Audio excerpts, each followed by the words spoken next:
fariin qurux badan oo ku socota qof walba oo laga fogaaday sabab la'aan sida uu sharaftiisa u dhowran lahaa ugana fogaan lahaa baadilka dadka wax magaratada ah. Adiga ayaan kula hadlayaa oo iska indhatiraya qiimahayga ee aanan doonayn aragtideedana ay dhibayso. Waa waqtigaagii farxadda ee haddaba waa inaad faraxdaa. Waxaa soo dhawaaday waqtigii tagitaankayga, laakiin inta aanan ka tagin ii fasax inaan ku dhaho dhammaan hadalladii ugu ka dambeeyay. dhab ahaan waxaad ahayd noloshayda iyo sirta liibaantayda. Waxaanan aaminsanaa in aan la'aanta noloshaba ay ciriiri tahay, laakiin nafiska dhabta hadda ayaan helay ee iga raali noqo. Karaamadeyda ayaa noloshayda iyo wax walba iga qaalisan. Sidaas darteed waan kaa tegayaa, waana kala fogaanayaa dhammaan xasuusahayga. Laakiin xasuusnow in agtaada uu ahaa qof aad la nooleed waqtiyada ugu quruxda badan ee noloshaada, dib dambana aadan u arki doonin qof la mid ah qofkaas.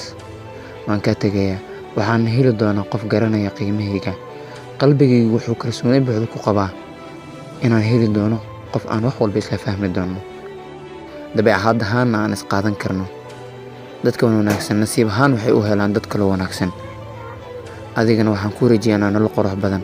Go'aankaagu waa mid aan aad ugu farxay ee guul wacan haddaba.